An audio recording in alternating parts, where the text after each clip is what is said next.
मानने वालों पर ये करम हुआ। करम ये नहीं कि आपने महंगा सूट पहन लिया हो, करम ये नहीं कि आपने अच्छी गाड़ी और अच्छा घर बना लिया हो। करम ये है कि आले मोहम्मद के जिक्र को सुनते हो और आगे लोगों तक पहुंचाते हो।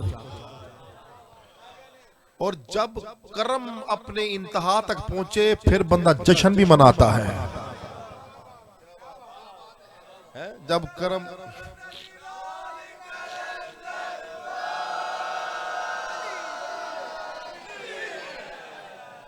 है और बंदा फिर जश्न भी मनाता है। आपने कभी देखा कि लोगों ने कभी अपने मुर्शिदों के जश्न मनाए हो? क्या पता हमारी नकल में जश्न मनाना शुरू कर भी दें, लेकिन कहते हैं नकल के लिए अकल का भी होना जरूरी है, और जहां अली ना हो वहां अकल नहीं होती। जहां अली ना हो वहां अकल नहीं होती। भाई आपने हमारी नकल में बहुत कुछ करना शुरू कर दिया, आपने हमारी नकल में सबीलें भी लगानी शुरू कर दी, यहां तक कि आपने इतनी नकल की कि नकल करते करते इस रब्बीउल अव्वल में आपने घोड़े भी सजा कर निकालने शुरू कर दिए, और यहां तक कि घोड़ों को चूमना भी शुरू कर दिया। हम तो 1400 साल से कह रहे थे जो हुसैन से मंसूब हो उसे चूमा जाता है। ओए होए होए होए होए होए। जो हुसैन से मंसूब हो जाए उसे चूमा जाता है, और जो हुसैन का बेटा अली असगर खुद बाबुल हवा है, जो हम उसके झूले को क्यों नहीं चूम सकते?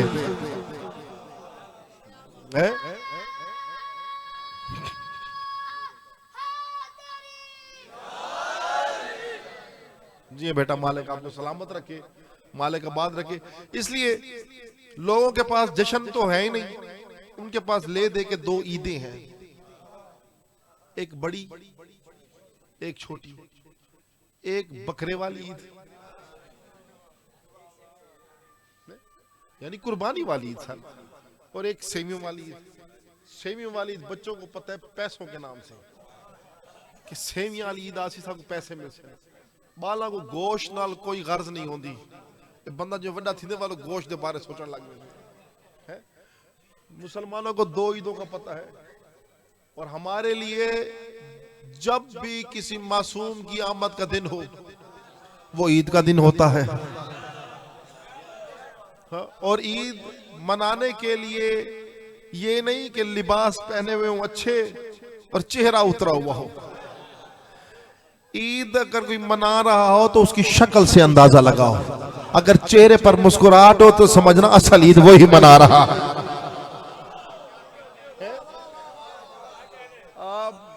आप ये देखें कि कोई बड़ी ईद क्या क्या मनाता है, कोई छोटी ईद, कोई बकरे वाली, कोई सेवियों वाली। अच्छा, मुसलमान जो दो ईदें मनाते हैं उनमें और हम में बड़ा फर्क है। और जो दो ईदों मनाते हैं, इन दो ईदों के लिए एक कोई शर्त नहीं है, चाहे बड़ी ईद हो बेटा जी तो सुनिएगा, चाहे छोटी ईद हो, वो हर हलाली भी मनाता है और हर हरामी भी मनाता है। जो हलाली होगा वो भी मनाएगा, जो हलाली ना होगा वो भी मनाएगा, लेकिन याद रखना रजब का जश्न मनाता ही हलाल ज़्यादा है।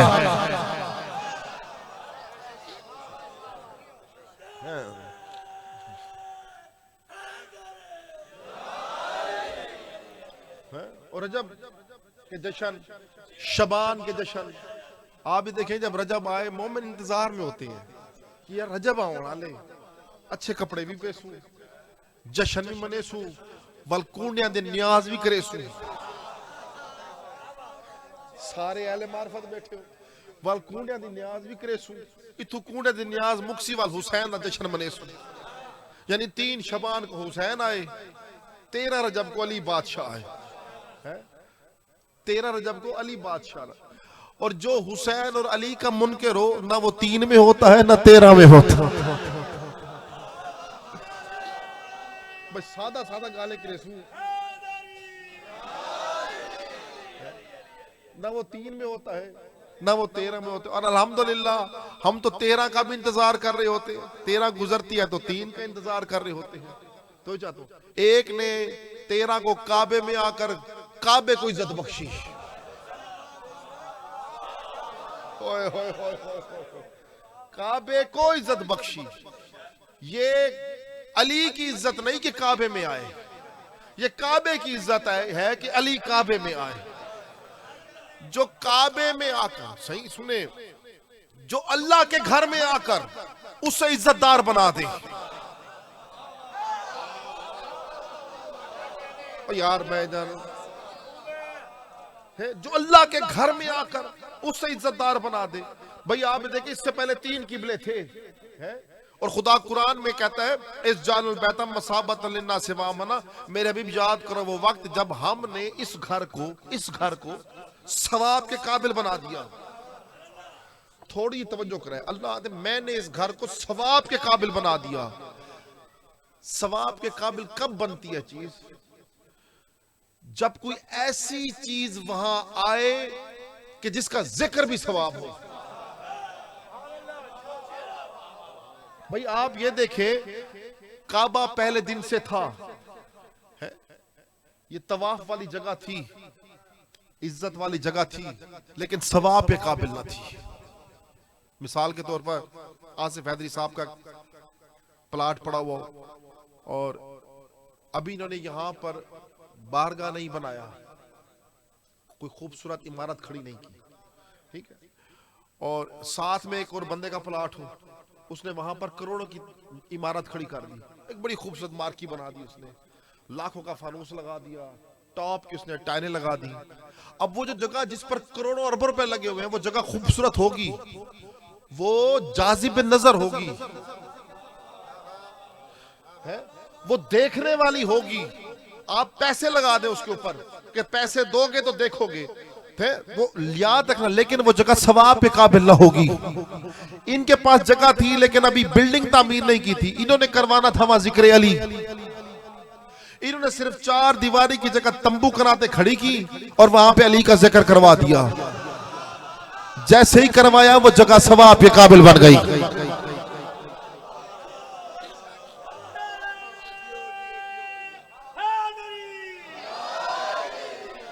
आसिफ भाई मालिक सलामत रखे आप, वो जगह सवाब के काबिल बन गई। तो मालूम हुआ जगह की अहमियत नहीं होती, जिक्र की अहमियत होती है। और जहां पर अली खुद आ जाए है, जहां पर अली खुद आ जाए, वो अगर तेरे कलमे में आए तो फिर सवाब पे काबिल, वो तेरी इबादत में आए, अजान में आए, सवाब पे काबिल। और भाई मैं जुमला कहना चाहता हूं, अली काबे में आया, इसलिए तो एक शख्स ने मेरे मौला से पूछा, खुदा कुरान में कहता है कि इस जाल बैता मसाबत लिन्नास से आमन व आमना, कि याद करो वो वक्त जब हमने इस घर को सवाब पे काबिल बनाया। मौला ये अल्लाह का घर सवाब पे काबिल कब बना? का याद रखना, जब इस घर में 3 दिन और 3 रातें, एक माँ और एक बच्चे ने कयाम किया, अल्लाह का घर भी सवाब के काबिल बन गया। अल्लाह का घर भी सवाब के एक काबिल बन गया। तो भाई बड़े अफसोस की बात है मुसलमानों, जब अल्लाह का घर काबा, यार मैं कुरान की आयत पढ़ी है, ये पता नहीं केड़ा कुरान पढ़ते हैं, पढ़ते हैं समझते नहीं, ये कुरान इनके ना गलों से नीचे नहीं उतरा, क्योंकि इन्होंने उन हस्तियों को नहीं मारा जो मालिक कुरान थे है? और खुदा कुरान में कह रहा है कि हमने इस घर को सवाब पे काबिल बनाया। तो भाई मैं जुमला कहने का रखता हूं, जब अल्लाह का घर काबा अली के बगैर सवाब पे काबिल नहीं रहता, इस तो बड़ी गाली कोई नहीं यार, मैं क्या आखा, अल्लाह का घर है काबा, वो अली के बगैर सवाब के काबिल नहीं रहता, तो तेरी मस्जिद अली के बगैर सवाब के काबिल कैसे हो?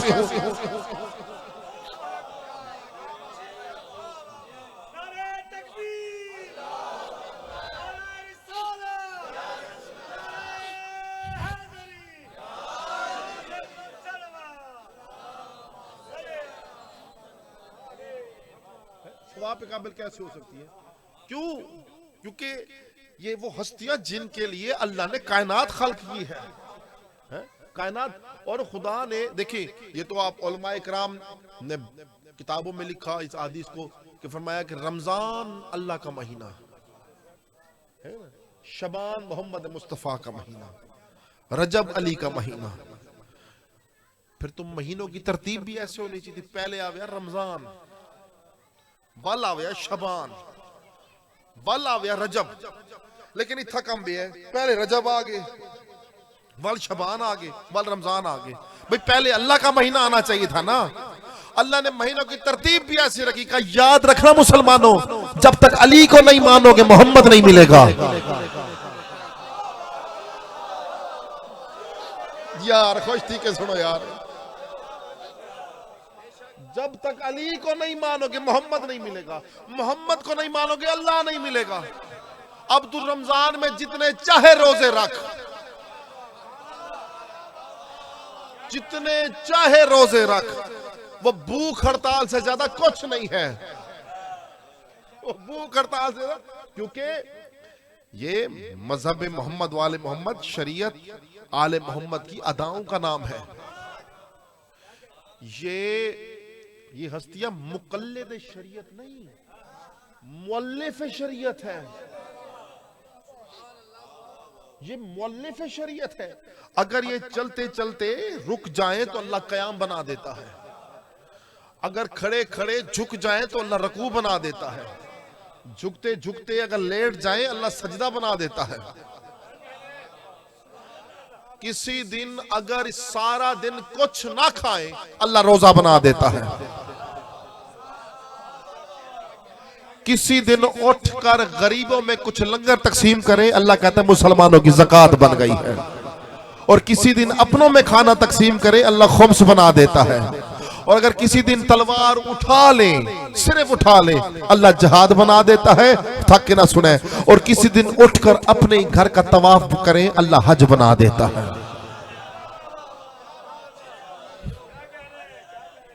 अल्लाह हज बना देता है। इसलिए याद रखना आले मोहम्मद मालिक है, ये कुल अख्तियार की मालिक है। और देखिए खुदा कुरान में कहता है, अक्सर उलमाए किराम दलील देते हैं नमाज के औकात की, और हमसे सवाल ज्यादा पूछा जाता है। सवाल उससे ज्यादा पूछा जाता है जिनके पास जवाब होते हैं। ऐसा नहीं परले को सवाल पूछे साको पता है जवाब ही कोई नहीं। जी हाँ, उन्हें तरफ जवाब ताको पता होवे अगला बंदा अकलू वेल है, और पुट्ठा काम नहीं करे खड़ा, तू सब बस खिल दे लंग को सुना तो यार पागल क्या गाल है। हमसे पूछेंगे ये क्यों करते हैं, शियों की समझ नहीं आती। मैं को तो आनी नहीं, भाई क्यों नहीं समझ, भाई कलमा लंबा किया हुआ है, मैंने कहा जुमला बदल, तूने शॉर्ट किया हुआ है, तूने शॉर्ट किया हुआ है। यानी हर चीज का हम जवाब दे। उन्होंने कहा जी नमाज के औकात 5 वक्त है, फजर, जोहर, असर, मगरिब, इशा। ये आप क्या करते हैं, जोहर असर 7, मगरिब इशा 7 है। तो हम उनको बताते हैं कि खुदा कुरान में आयत में कहता है अकीमुस्सलात, सलात कायम करो, ले दलूकी शम्स इला गासक लैल वल कुरान अल फजर, सलात कायम करो ले दलूकी शम्स, सूरज के निकलने से लेकर रात के अंधेरे तक और हालत फजर तक। यानी 3 वक्त है, नमाज़ें 5 है। तो चाहता हूं अब कोई ना समझे, लेकिन खुदा ने इस आयत में देखिए, अल्लाह की किताब कमाल का नाम है, और कमाल हर बंदे के जहन में नहीं उतरता।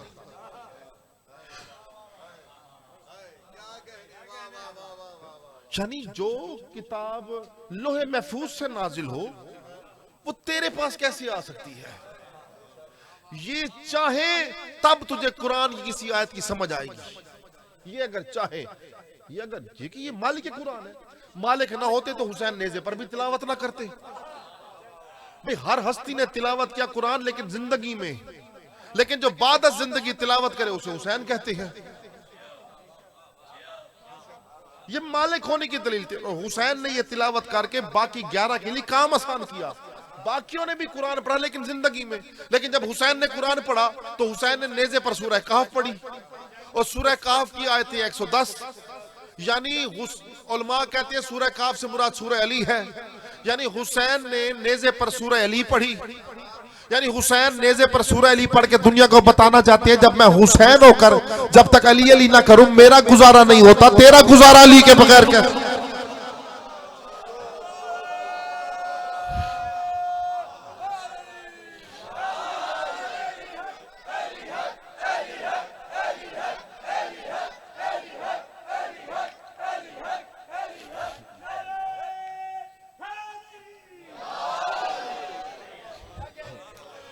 तो जाता हूं और खुदा कह रहा कि मुसलात सलात कायम कर ले दलू की शाम, सूरज के निकलने से लेकर रात के अंधेरे तक और सुबह तक। मैं तो यहाँ पर किबला साहब कहता हूँ, ये है यहाँ पर सीगा है प्रेजेंट कॉन्टिन्यूअस का, यानी हाल का सीगा है जो जारी है। यानी अल्लाह दे ऐसी नमाज है, कोई ऐसी नमाज है जेड़ा अल्लाह दे पढ़, दोपहरी थी वे पढ़, टुरदे टुरदे शाम थी वे ताई पढ़, सारी रात गुजरदी वन्ये पढ़, सवेर थी वे ताई पढ़। मैं कहूं मालिक ये तो कोई 24 घंटे की इबादत लग रही है।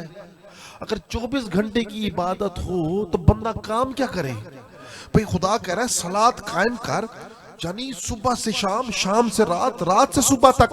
ये तो इसलिए खुदा की कसम आले मोहम्मद ने फरमाया और अली बादशाह ने फरमाया, याद रखना कि नाहनु सलात, सलात से मुराद मैं अली इब्न अबी तालिब हूं।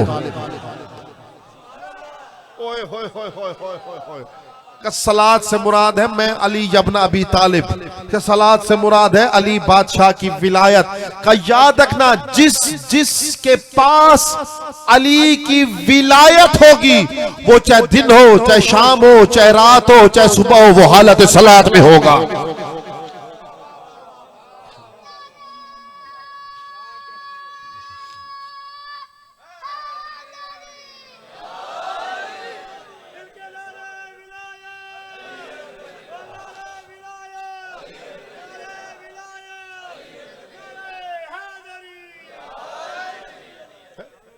बस सामने ग्रामी आखिरी जुमला और आपसे इजाजत, पढ़ने वाले मेहमान बहुत ज्यादा है। इसलिए एक शख्स ने, ये बड़ी मशहूर बात है, बार बार सबने सुनी हुई है। एक शख्स ने मेरे मौला से पूछा, मौला दीन क्या है, दीन क्या है। मौला ने फरमाया दीन खमसत खिसाल, दीन 5 खसलतों का नाम है। बस आखिरी जुमला ते इजाजत, 5 खसलतों का नाम है। उसने पूछा मौला कौन कौन सी। मौला ने फरमाया नमाज, रोजा, हज, ज़कात। मौला ने तवक्कुफ किया। बंदा पूछता मौला 5वीं चीज। मौला ने फरमाया बेशक मेरे दादे अली की विलायत।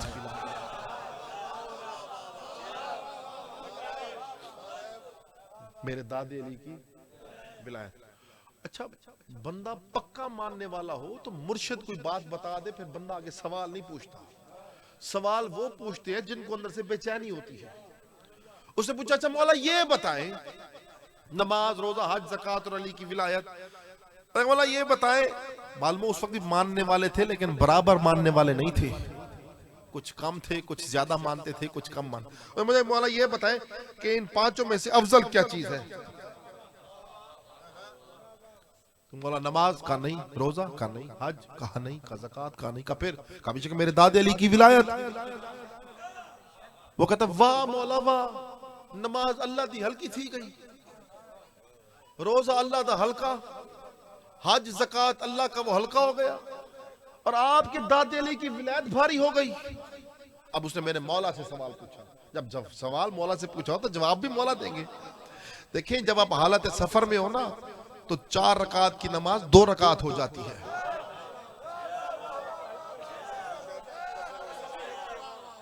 कसर हो जाती है। किबला रोजा इताते खुदाबंदी का नाम है। रोजे का मायनी है रोजा रखना नहीं, रोजे का मायनी इताते खुदाबंदी का नाम।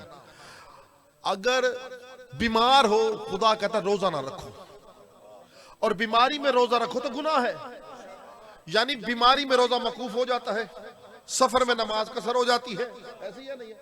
और बंदा हो गरीब रेडी लगा के खड़ा हो, साथ वाले शर्म कर हाजते क्यों नहीं वेना, अगर उधार मेरा तूला दे, हाजते मैं लगा, हज अमीर पर वाजिब है, ज़कात गरीब पर वाजिब नहीं।